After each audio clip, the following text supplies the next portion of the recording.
Dear students, today I am going to start a new chapter. The name of the chapter is Determinants, your fourth chapter.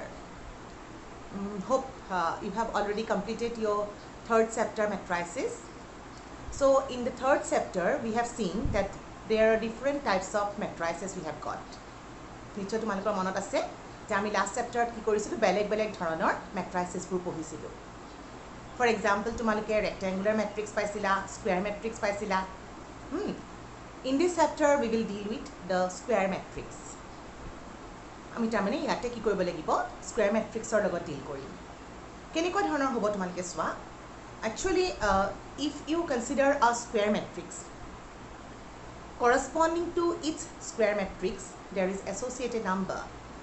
and that number may be real or it may be complex and that is called the determinant of that particular square matrix. It will be clear to you if I give an example. So here you see I have just written the definition in this case, that is what? To every square matrix A is equal to Aij of order n. That means here I have considered a matrix of order n. মই এটা তোমালোকক n order matrix ধৰিছোঁ n order বুলি ক'লে গম পাইছা the number of row is n and the number of column is also n. তাৰপিছত কি কৰিছোঁ we can associate a number আমি কেনেকৈ নাম্বাৰটো উলিয়াম গৈ আছোঁ লিখিবলৈ that is called the determinant of the square matrix. এতিয়া তোমালোকেতো জানা a is equal to aij. If I write down এইটো তোমালোকক দিয়া আছে if a is equal to aij and order is n by n. If you want to write it in expanded form বহলাই লিখিলে তোমালোকে কি পাবা এইটো কেনেকৈ লিখিব পাৰানে most probably you remember expanded general form to 1 1 a1 2 a1 3 এনেকৈ গৈ গৈ আমি কি পাম a1n. Like that the second row first column 2 1. Here a second row second column 2 2. Second row for second first suffix third column 3 and so on up to 2n. Like this you can complete এনেকৈ গৈ থাকা তোমালোকৰ লাষ্টৰ ৰ'টো কি হ'ব you have n row so it will be started with n1 an2 an3 and so on if you proceed ann. This is the square matrix of order n by n. Okay, so now you see in this square matrix if I just put this square matrix inside a vertical line,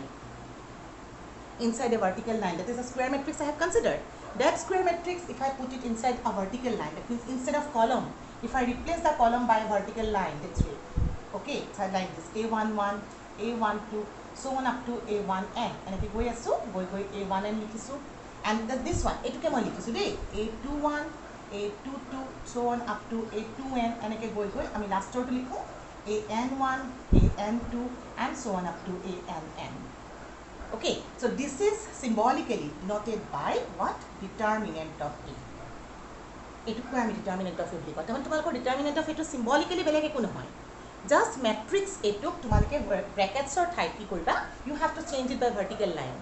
তোমালোকে কিন্তু এইটো মডুলাছৰ লগত confuse নকৰিবা ইয়াক symbolically আমি এনেকৈ কওঁ আৰু পঢ়োঁতে আমি কওঁ determinant of A কেতিয়াবা আমি symbolically DTA বুলিও কওঁ বা এইটো ব্ৰেকেট নিদিয়াকৈ DTA বা কেতিয়াবা আমি ডেল্টা চিম্বলটো ইউজ কৰোঁ পঢ়োঁতে পঢ়োঁ determinant of A. Okay, now you just remember one thing that matrix is not the same with determinant. You already know the matrix is an arrangement of number. মনত আছে চাগে তোমালোকৰ হয়নে আৰু arrangement of number হয় আৰু সেইকাৰণে আমি এইবোৰ অলপ গেপ দি লিখিছিলোঁ নাম্বাৰছবোৰৰ মাজত আমি গেপ দিছিলোঁ একেধৰণে matrix determinantটো আমি গেপ দিয়ে লিখিব লাগিব কিন্তু you cannot write down মই অলপ ঠাই কম হৈছে কাৰণে তোমালোকে গম পাইছাই মই অলপমান গেপটো কম হৈছে কিন্তু আচলতে তোমালোকে গেপটো ভালকৈ মেইনটেইন কৰিবা আগতে মেট্ৰিক্সত শিকোৱাৰ দৰে এতিয়া তোমালোকে দেখিবা যে এইটো হ'ল তোমাৰ ডিটাৰমিনেণ্ট অফ এ আৰু মই ইয়াত এটা নাম্বাৰ এছ'চিয়েট কৰোঁ ইয়াৰ পৰা আমি এটা ভেলু উলিয়াব পাৰোঁ so' that is the difference between the matrix and determinant matrix is just an arrangement of number which has no' fixed value but determinant has fixed value ডিটাৰমিনেণ্টৰ এটা ফিক্সড ভেলু আছে আমি যাক ভেলুটো উলিয়াব মই শিকিম এতিয়া okay but matrix is just an arrangement okay এতিয়া আমি কথাটো হ'ল কি এই কথাটো তোমালোকে ভালদৰে মন কৰিবা যে কি হয় ডিটাৰমিনেণ্ট আৰু এটা কথা one more thing that is what you cannot define the determinant of a non square matrix তোমালোকে নন স্কুৱেৰ মেট্ৰিক্সৰ ডিটাৰমিনেণ্টৰ ভেলুটো উলিয়াব নোৱাৰা only for square matrix we can find out the determinant okay এতিয়া চোৱা তোমালোকে কেইটামান কথা মনত ৰাখিব লাগিব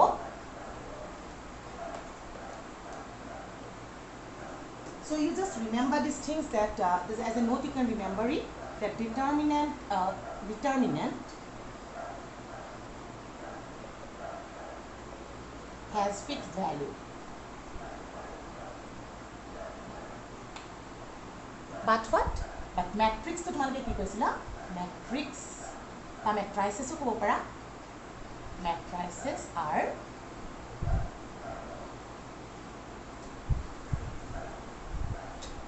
arrangement of numbers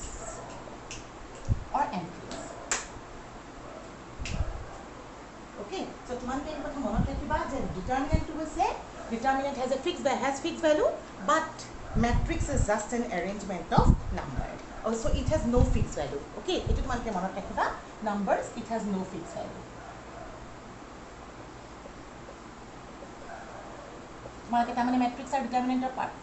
পার্থক্য তো বুঝি পালা the difference between the matrix and the determinant. Okay, this is the main difference. এটা আমি ভ্যালু টু কেনেকে উলিয়াব লাগে হেতু চাম হা সো ইয়াতে যেনেকে আমি matrix of determinant of order n কৰো n to general order এটা মই determinant of order 1 order 2 order 3 এনেকে কৈ থাকিম আমাৰ সিলেবাসত up to order 3 লেকে লাগিব হা how to get it, let us see how to find out the value of a determinant of order 1. মই যে order 1 ভ্যালু determinant এটা ভ্যালু কেনেকে ওলাম তোমালোকে ধৰি লোৱা let a is equal to say a11 be a square matrix of order to কিমান হ'ব 1 by 1 লৈছো গতিকে ইয়াৰ পৰা মই determinant to কেনেকে ডিফাইন কৰিম চোৱা then determinant of a পহুতে এনেকে পাহো মই বাৰে বাৰে কৈছো মন কৰিবা this is not modulus of a modulus লগত দেখিবলৈ একে vertical line কৰো কিন্তু এটো modulus a নহয় determinant of a will be equal to what a11 এটো তুমি vertical line ভিতৰত লিখি দিয়া আৰু ইয়াৰ value to the number itself যিটো নাম্বাৰ থাকে first order determinant of value to হেতুই হৈ যায় for example তোমালোকক যদি মই কওঁ determinant of 5 your answer is 5 তোমালোকক যদি কওঁ determinant of -5 that is also what -5 কিন্তু মডুলাছত গম পাইছিলা ন হেকাৰণে মই এটো পাৰ্থক্য দেখাবৰ কাৰণে তোমালোকক দিছো this is the difference between the modulus and the determinant তোমালোকক এটা যেটো থাকে হেতুই থাকিব if you have to say determinant of 0 you will get the answer is 0 so how to get the determinant value of a determinant of order 1 the value of a determinant of order 1 is the number itself যেটো তোমালোকৰ ইয়াৰ ভিতৰত থাকে determinantৰ ভিতৰত যেটো number থাকিব সেই নাম্বাৰটোই হ'ল তোমালোকৰ first order determinantৰ value এতিয়া মই একে ধৰণে যাও value of a determinant of order 2 order 3 লৈকে জানিলে তোমালোকে এটা নিয়ম পাই যাবা এটো মই কৈ আছো তোমালোকক value of a determinant of order 2 so order 2 কাৰণে আমি কি কৰিম এটা order 2 matrix consider কৰো say I have considered a matrix general matrix এ লৈছো a11 a12 a13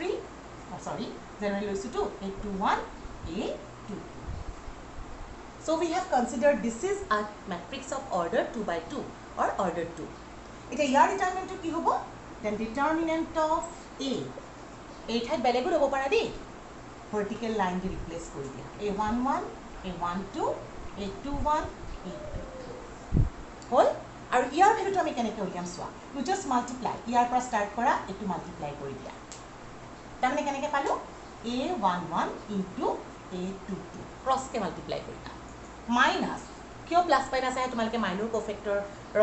সময়ত ভালকে বুজি পাবা এতিয়া খালি মনত ৰাখা এই পজিশনটোৰ পৰা যদি স্টাৰ্ট কৰা ব্ৰেক কৰিবলৈ এটা ইয়াতে পজিটিভ হ'ব এটা নেগেটিভ আকৌ ইয়াতে তোমাৰ নেগেটিভ পজিটিভ এনেকৈ আহি থাকে মই কৈ আছো অকমান তোমালোকৰ ডিটেইলছত ফাৰ্স্ট তোমালকে মনত ৰাখা পজিটিভ লিলোৱা in terms of first row I have expanded a11 then a22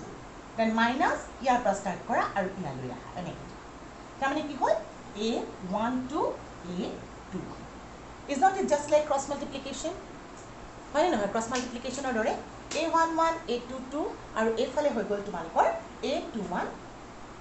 a12 আৰু a21 হৈছে ফৰ এক্সাম্পল মই এটা কৰি লওঁ চোৱা তোমালোকক যদি মই এনেকৈ ললো 1 2 3 4 ওকে মই কেনেকৈ কৰিম তুমি মাল্টিপ্লাই কৰা 1 ৰ লগত 4 1 into 4 প্লাস দি স্টাৰ্ট কৰা দেন মাইনাস 2 ৰ লগত তুমি মাল্টিপ্লাই কৰিব লাগিব 3 নাম্বাৰ হয় গতিকে ইয়াৰ আমি ভ্যালু উলিয়াব পাৰিম 4 1 jar 4 -6 which is equal to -2 তাৰ মানে এই ডিটাৰমিনেন্টটো ভ্যালু হৈ গ'ল তোমালোকৰ -2 গট ইট বুজি পাইছানে তোমালোকে কেনেকৈ কৰিছো চোৱা তোমালোকে সদায় প্ৰথমত ইয়াৰ পৰা ইয়ালৈ এনেকৈ যাবা তাৰ মানে এইটো পজিশনটো আচলতে আমি কেনেকৈ ডিসাইড কৰোঁ জানা মই কৈ আছো চোৱা সাফিক্সটো চাবা মাইনৰ কোফেক্টৰ ডিটেইলছত পাবা কিন্তু মই এতিয়া বৰ্তমান অকমান কৈ দিছো 1 1 সাফিক্স দুটা যদি মই যোগ কৰোঁ এড কৰোঁ 1 + 1 is 2 so -1 to the power 2 হলে ইভেন নাম্বাৰ হলে পজিটিভ হৈ যায় সেই কাৰণে এইটো পজিশনত পজিটিভ হয় it is what 1 2 -1 to the power 1 2 হৈ গলে তোমালোকৰ কি হয় -1 to the power কিয় লৈছা তোমালোকে কোফেক্টৰ মাইনত পাবা মই বাৰে বাৰে এটা কথা কৈ আছো মন কৰিবা -1 to the power 1 + 2 the 1 + 2 is odd number so this will be negative again here you say 2 1 negative odd number and 2 2 হৈ গল তোমালোকৰ positive you see that means this way we are going to decide the symbol in case of third order what happen you see in case of third order I will go next so here you see ইয়াতে তোমালোকৰ এটো মই just an example দিছো হা this is the procedure of evaluating a matrix of order 2 by 2 এবাৰ মই যাও value of a determinant of order 3 কেনেকৈ যাম চোৱা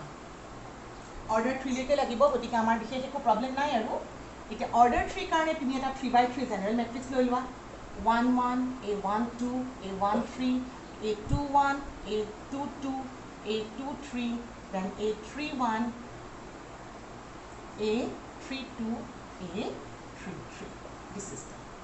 then what will be your determinant of a determinant of a will be equal to within vertical line you have to write down a11 a12 a13 a21 a22 a23 a31 a32 a33 এটা ইয়াৰ প্ৰসিডিউৰটো গম পালে তুমি আগলৈ আকৌ back কৰিব পাৰিবা চোৱা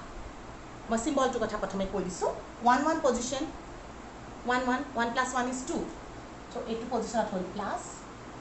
1 2 minus 1 3 4 4 হলে আকৌ প্লাস 2 1 minus 2 2 plus 2 3 5 হ'ব minus 3 1 positive again negative again positive this is a symbol for third order determinant actually এই সিম্বলটো আমাক কিয় লাগে মই তোমালোকক in terms of first row প্ৰথমতে expand কৰিব শিকাইছো কিন্তু তোমালোকে in terms of any row or column you can expand the determinant তো এটা মই first row terms expand কৰো তলত লিখিব লাগিব এটা লিখিবা first তুমি first element টো লোৱা delete this row and the column where the particular element present এই element টো যত আছে সেই row টো আৰু column টো বাদ দিয়া তাৰ মানে এইটো নাইকিয়া কৰি দিয়া থাকি যাব কিমান এইখিনি সো এইখিনি তুমি ডিটাৰমিনেন্ট লিখি দিয়া 2 2 a23 a32 a33 এটো লিখি ললো ফার্স্ট এলিমেন্টটো লিখিলো লিখি কি কৰিলো সেই এলিমেন্টটো যেটো এলিমেন্ট লিখা সেই এলিমেন্টটো যেটো रो আৰু কলমত আছে just to delete that row and the কলম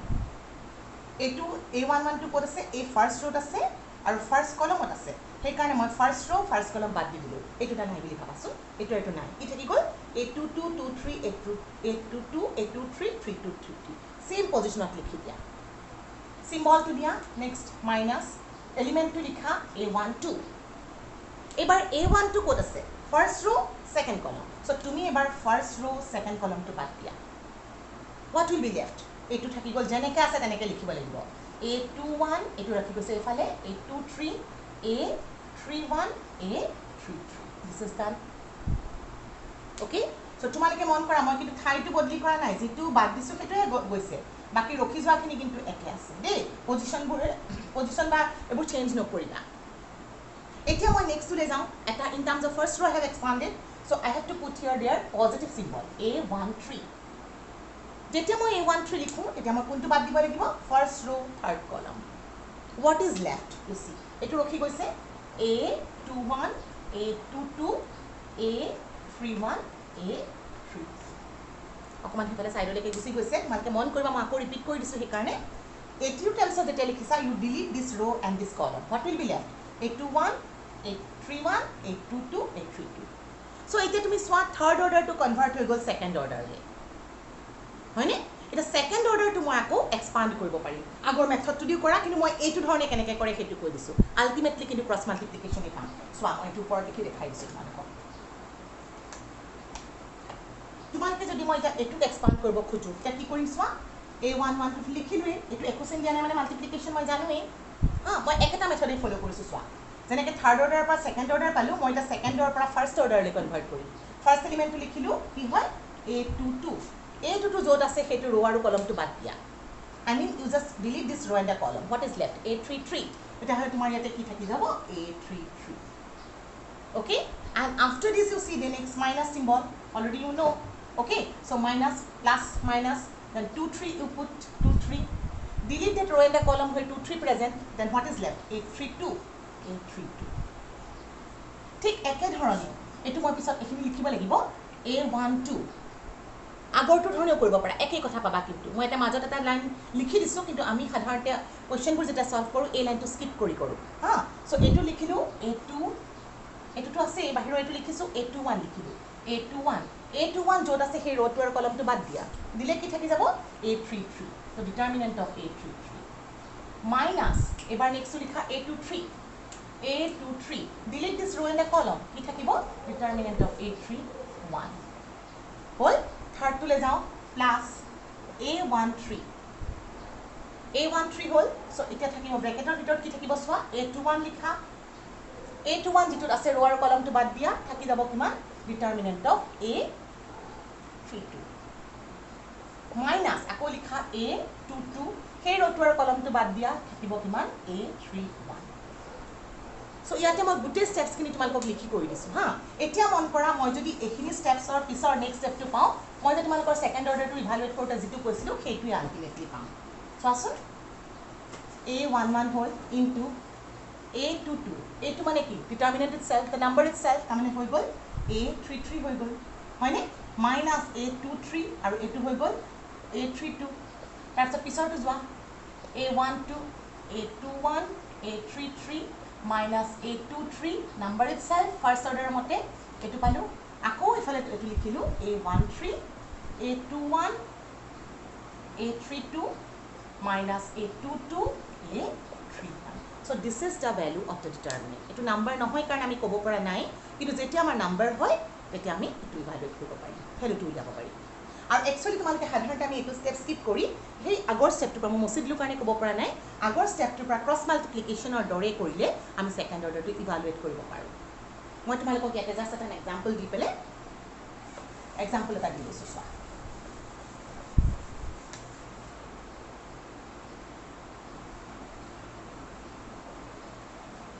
let me give you an example here যিকোনো এটা এক্সাম্পল দিব পাম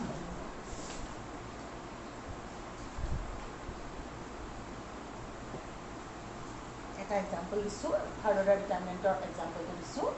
মানে ইয়াতে মই লিখিছো ধৰা 1 2 4 -1 3 0 4 1 0 you see you can expand it in terms of any row or any column ha মই ফাৰ্ষ্টতে তোমালোকক প্ৰথমতে শিকাম পিছলৈ আমি বেলেগ ৰ' টাৰ্মছত কৰিব যাম আজি হৈ গলে নহলে কনফিউজন হৈ যাব সো প্ৰথমতে মই 1 টো লিখিলো থাৰ্ড অৰ্ডাৰ পজিটিভ সিম্বল হ'ব তাৰপিছত এই ৰ'টো আৰু এইটো কলম বাদ দিয়া কি থাকিব মই স্টেপ মিস নকৰো বৰ্তমান পিছলৈ তোমালোকে দুই এটা স্টেপ স্কিপ কৰিব পাৰিবা তাৰপিছত মাইনাস চিন দিলো নাম্বাৰটো লিখিলো সেই নাম্বাৰটো য'ত আছে সেই ৰ'টো আৰু কলমটো বাদ দিয়া মানে মই এইটো আৰু এইটো বাদ দিলো কি থাকিব -1400 হল তাৰপিছত আছে মোৰ +4 এবাৰ +4 থকা ৰ' কলম বাদ দিয়া থাকিব -1431 নাম্বাৰটো যেটো আছে হেটো লিখিম প্লাস মাইনাস সিম্বল তুমি নিজৰ পৰা চেঞ্জ নকৰিবা আলটিমেটলি প্লাস মাইনাসে মাইনাস কেতিয়াবা হ'ব পাৰে কোনো কথা নাই হা সো এটা এক্সপান্ড কৰা 1 এটো ক্ৰস মাল্টিপ্লাই টাইপত কৰিম তাৰমানে এটো ইনটু এটো হ'ব 3 * 0 মই কৰি দেখাবৰ কাৰণে কৰিছো সাধাৰণতে আমি এইবোৰ স্টেপ স্কিপ কৰিয়ে কৰিম পিছলে -0 0 ইনটু কি হ'ব 1 আৰু তোমালোকে যদি এটো ডিলিট কৰি বুলি ভাবা হেটো একে চোৱা 3 লিখিলা ৰ' আৰু কলমটো বাদ দিলা কি থাকিব 0 ডিটাৰমিনেন্ট 0 মানে 0 আকৌ 0 লিখিলা সেই ৰ'টো কলমটো বাদ দিলা 1 পাই গলা হল -2 এবাৰ নাম্বাৰটো কিমান হ'ব 2 যেতিয়া লিখিছো okay this is -1 into 0 minus 0 into 4 third to কৰা 4 আহি গল এটো ক্ৰস মাল্টিপ্লাই কৰা -1 into 1 আসলে ক্ৰস মাল্টিপ্লাই বুলি নকয় হল এতিয়া মই ইভালুৱেট কৰো 1 3 0 0 -0 -2 এটো তোমালোকৰ 0 হৈ গল হয়নে +4 মাইনাস আৰু -12 এটো 0 -0 into 1 is 0 এটো 0 হল আৰু এফালে থাকি গল কিমান +4 into -13 4 হলে -52 তো তোমালোকে তেনে এটো আনসাৰটো পালা কিমান -52 Hope you understand the procedure how to evaluate the determinant of order 3. Okay, today I stop here. Thank you.